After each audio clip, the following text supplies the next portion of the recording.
காட்டின் அருகே ஒரு சிறுவன் வாழ்ந்து வந்தான். அவன் பெயர் அருண். அவன் தினமும் காட்டுக்கு சென்று மலர்களை சேகரிப்பதும் பறவைகளுடன் விளையாடுவதும் அவனுக்கு மிகவும் பிடித்த வேலை. ஒரு நாள் வழக்கம் போல் காட்டில் நடந்து கொண்டிருந்த போது திடீரென்று ஒரு பெரிய சத்தம் கேட்டது.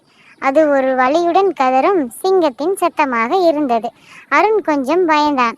ஆனால் மனம் சொன்னது யாரோ வலியால் இருக்கிறார்கள் என்று. உதவி செய்ய வேண்டும் என்று நினைத்தான். அருண் மெதுவாக சென்று பார்த்தான்.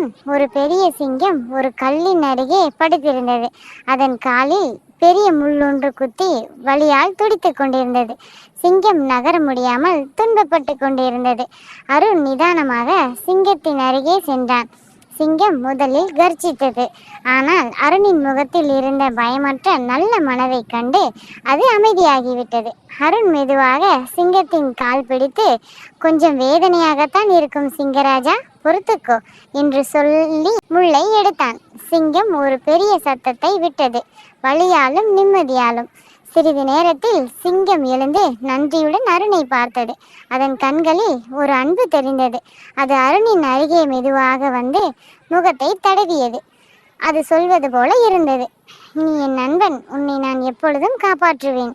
அந்த நாள் முதல் அருண் காட்டிற்கு போகும்போதெல்லாம் சிங்கம் அவனை தூரத்தில் இருந்து பாதுகாத்தது. யாரும் அவனுக்கு எந்த ஒரு பாதிப்பும் செய்வதை அனுமதிக்கவில்லை. இருவரும் ஒருவரை ஒருவர் நல்ல நட்புடன் காட்டில் விளையாடுவார்கள். சிறிது உதவியும் பெரிய நட்பும் உருவாகும் என்பதை அருண் அன்றே புரிந்தான். கதையின் சொல்லும் பாடம், நாம் செய்யும் நன்மை எப்பொழுதும் நமக்கே திரும்ப வரும்.